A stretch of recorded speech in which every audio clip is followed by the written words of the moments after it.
thank you for the love. Thank you so much. I didn't say a word, but okay, that feels good. Thank you for being here. Thank you also for being here to everyone in our live stream. Hello from Munich. So we're about to start our lunch and learn, and I knew that it would be busy in here. So there are some free spaces, but not so much. That's what we have expected.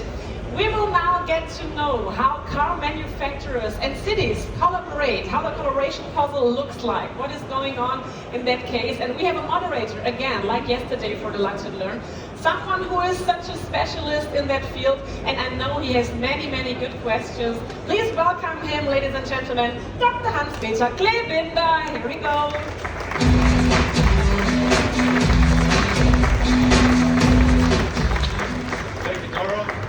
Hello, Peter from my side. I'm happy to do the second Lunch and Learn session. That's a new format created by the IM Mobility, where we want to have exchange with you, bring hot topics, and really have a lively discussion. Yesterday we were talking about partnerships, and it was the best session with everything, so hopefully we have a lively session also with you. Tomorrow we will have the Deutsche Bahn, so our German railway company, and we talk about mobility as a service just to a traveler. We talk about livable cities and individual mobility. A perfect match.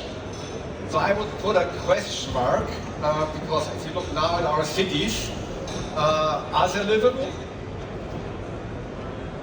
Are there ideas to make that maybe more livable? Have they been built after Second World War? Talking about Europe, around cars, question mark. So this is a broad topic, and I have two great experts. I know both of them, as I said before. One is from BMW, Maximilian, please join the stage. Good, yeah, right in the middle. And Vincent. So, let's see whether this is a perfect match. I hope, and it is not too harmonious. So, please sit down. So, before we start, I look back to Maximilian, former colleague working for BMW. They have the booth next door. Neue Klasse, so really looking to the future.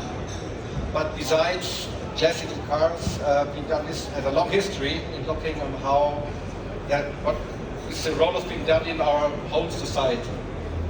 So please introduce yourself, what you do, and what's your link to our topic today. Yeah, sure. Maximilian. Thanks, Hans-Peter. So my name is Maximilian Nickes from BMW. It's from the Innovations Department, and we are especially looking at urban mobility solutions, and we are innovating in this area with pilots and projects, and are working with cities together. Vincent, you're from Rotterdam.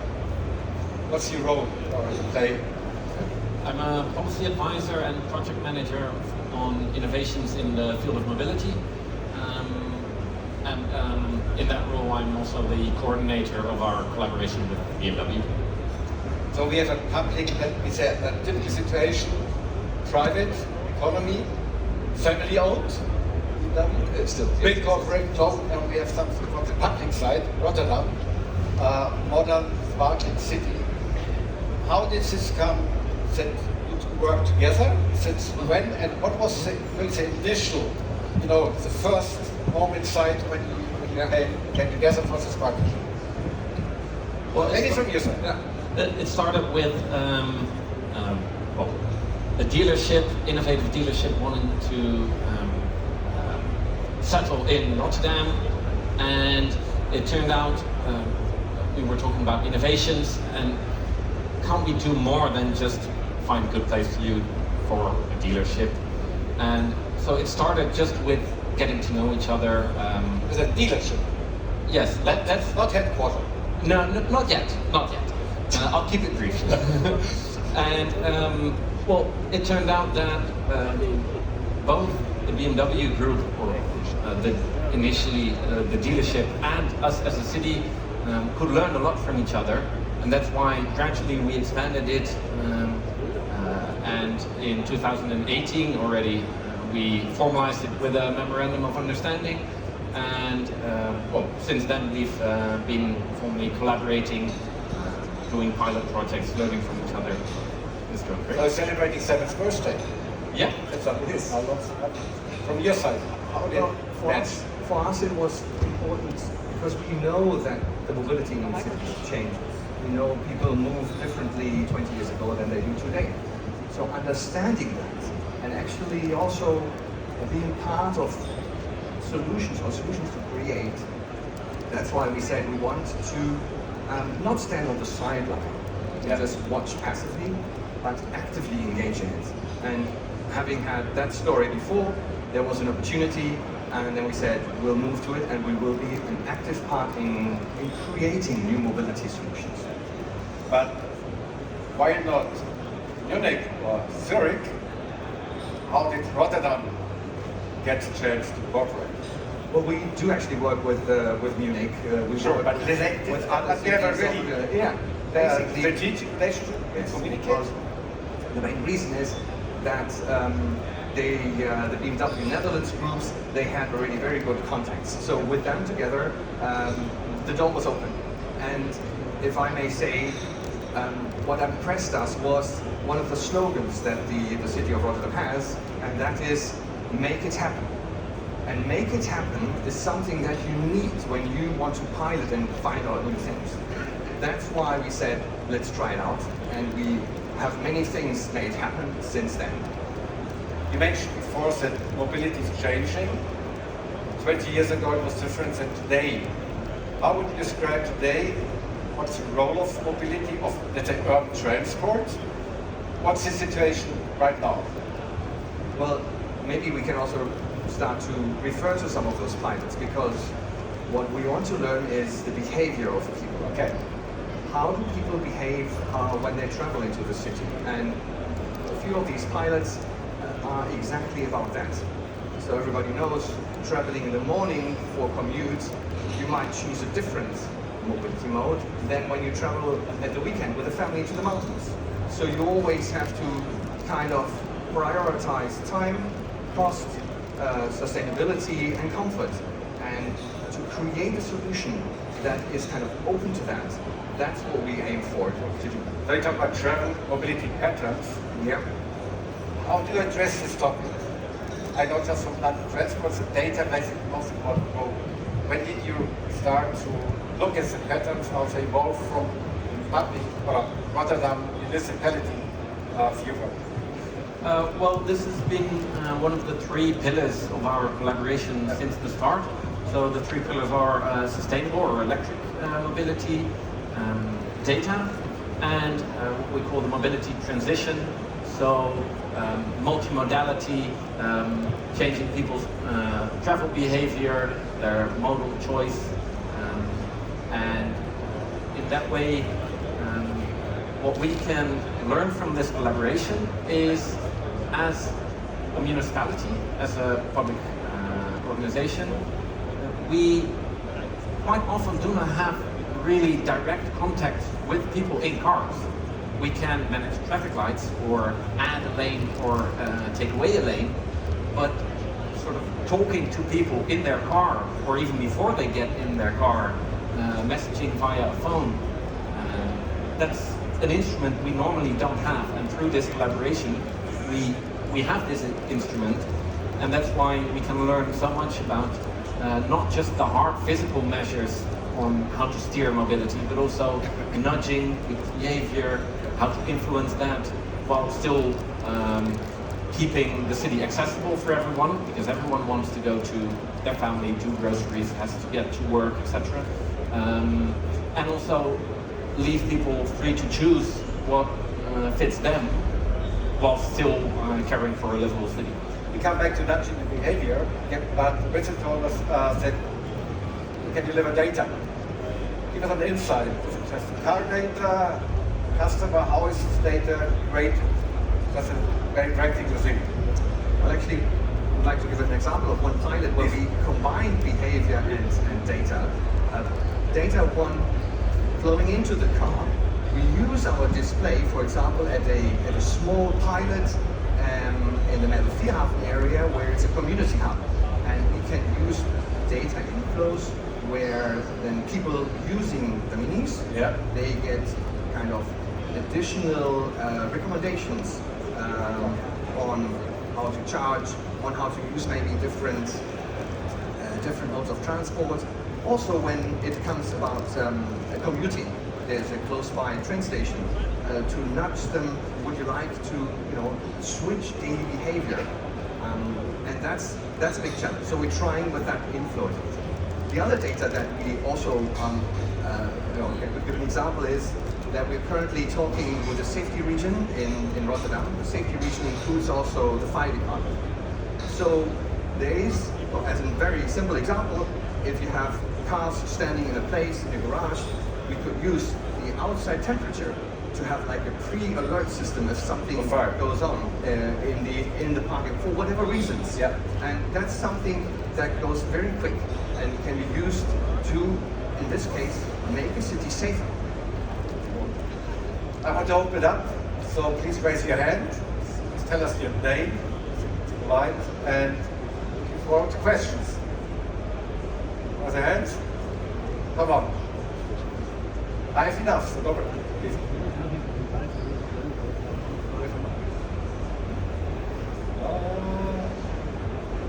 No. Just stand up then if you are, please. Oh, here. There it is. So you are. Thank you. Yeah. Daniel Schepers, Audio AG. What exactly does BMW do in Rotterdam? What's that BMW provides you? We're talking about minis, so obviously some kind of car sharing or shared mobility. What else do you provide as an OEM? Yeah.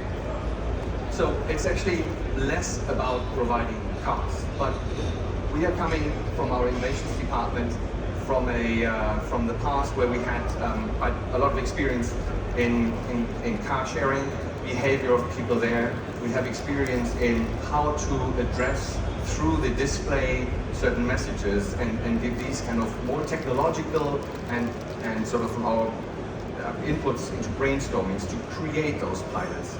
So what we give in is we're saying we have cast opportunities and technologies, but this is useless if we don't know what's going on in the city. So Rotterdam comes with the know-how, how the people are, and how we could then jointly make a pilot. Maybe just an example, one of the first pilots that we did was an e-drive or e-zone pilot.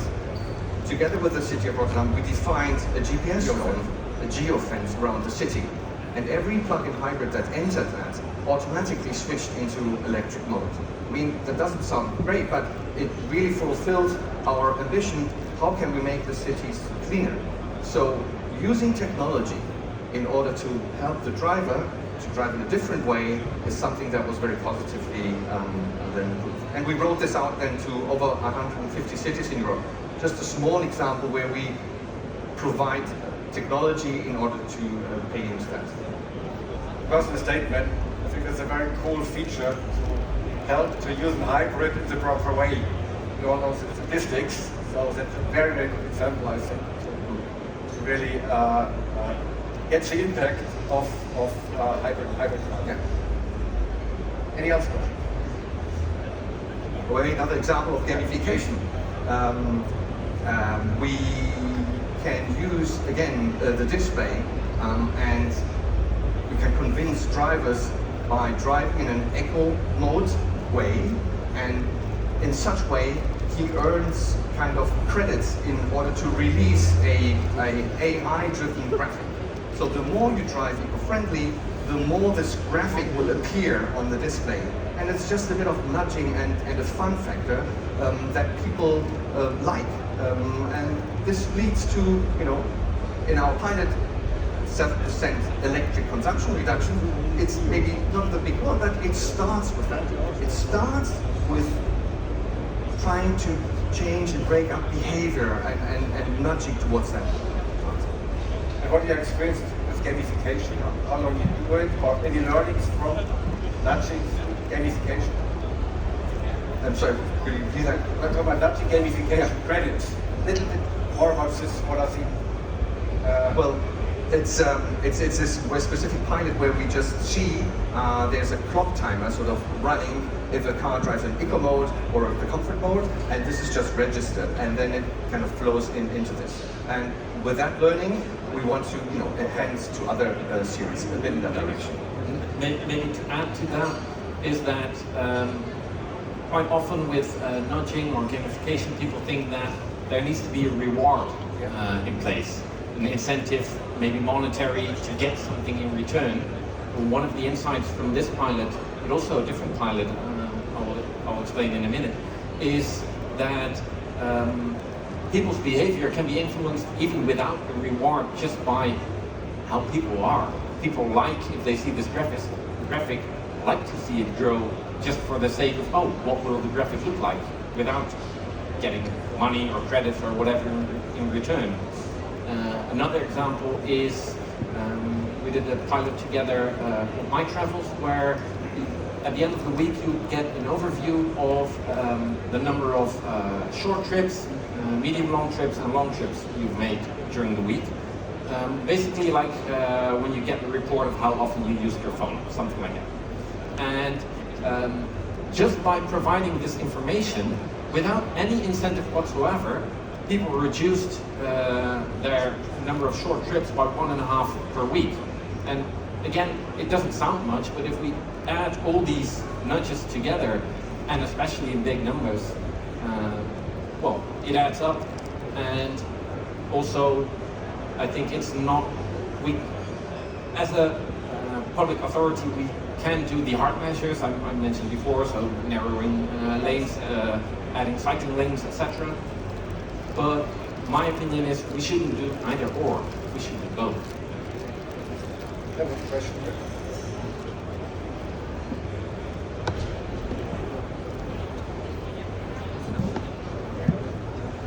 Hello, thank you for this insight. My name is Jan Hegner. I'm with Dromos. We do autonomous public transport. You mentioned technical features that you could roll out, but now if we talk about behavior, people in Amsterdam, Rotterdam do behave differently than in Maastricht and in Germany and in Togo and in, I don't know what, Africa, East Europe. So while we can roll out technical features, what are your insights in rolling out experience out of behavior, insights out of behavior, because they are very different across the globe? Very true. And I think one of the key insights, first of all, in general, is that this behavior component is important, regardless of what the nudge or what the influence is. Of course, cultures differ, people's travel patterns differ, the circumstances, modalities that are available, etc., all differ. But just the realization of this importance of people's behavior, understanding their behavior, their choices are not always rational, but also habit-based. That's, on a general level, an insight that I think is important. And to translate that to something more tangible, okay, then what should we do? For instance, if I look at my own organization, our mobility department is way more technical trained, so traffic engineers, etc., than behavioral experts. Maybe we should hire psychologists and sociologists. Thank you. And maybe to add to that, yes, absolutely. This is, of course, something that we are confronted with, because you cannot just copy-paste something. And that's something we don't have an answer right now, that we can very easily scale everywhere. You see this picture up there. This was deliberately a scribble picture that we wrote. This is Rotterdam, and it helped us in workshops to kind of understand how people move. And you see these transparent cars because we don't know how the cars will develop. And coming back to the question, we have of SBMW in many countries BMW representatives, and it would be then up to us from the Central Innovations Department to connect with them and say, this is our learning, maybe there's a possibility to copy-paste that to that. But one important thing is there needs to be a very strong willingness also from each city, and that's what we really value in our collaboration from the beginning takes some time to build trust, but once that's there, you have an open book and you talk about all the things, and sometimes the pilot goes more into that direction, and you have to find out. And we're at the beginning of this journey, and it evolves constantly. Statement about transparent cars, I think it's very bold. We stand here to say we don't know how they look maybe in the future. I would like to come back again on this public-private. We're talking about the department. Give us an idea. Who works there? How does it change? Will you get those psychologists? Or how does it, for Rotterdam, what kind of role you play? Because Munich has the same thing, but only 2 years ago. So where do you stand? So our department is around 150 people working on mobility. 150, yes, 150. And that is all different kinds of topics and roles. So it's not just policy advisors on logistics and freight, on parking, on shared mobility, all those topics. But it's also, for instance, the infrastructure designers. So, okay, how wide should the road be? How many lanes does it have enough capacity to carry the traffic flows? But also traffic management engineers. So programming the traffic lights. So it's really a wide range of expertise. And as a department, we'd like to be a front-runner city, like to develop. Of course, we cannot do everything, so we collaborate with other cities as well, exchange knowledge. Who are other front runners? Like to? In Europe, maybe. In Europe, it depends on the topic as well. About transport. Yes, but for instance, think about cycling. Often Copenhagen is mentioned. Autonomous driving. There are other cities. Yeah, Oslo indeed. And we collaborate with Stavanger as well. I know digital twin. So more the digital and data side. I think it was Helsinki that's also working on that. So it depends really per topic. Of course, we cannot do everything. That's also why we collaborate with BMW. And it's really important also to choose. So what can we do and what do we invest in and to really try to make a change? And what do we leave up to others and maybe are a bit behind and look, okay, can we learn from you?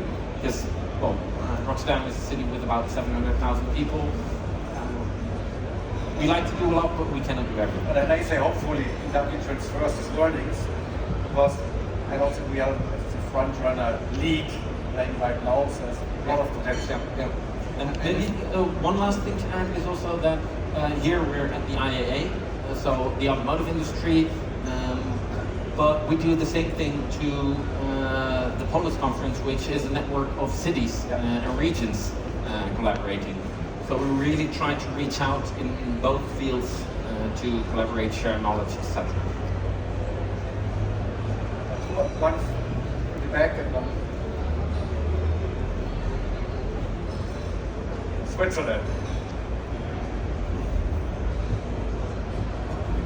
Hi, my name is George Speaker from Park in Zurich.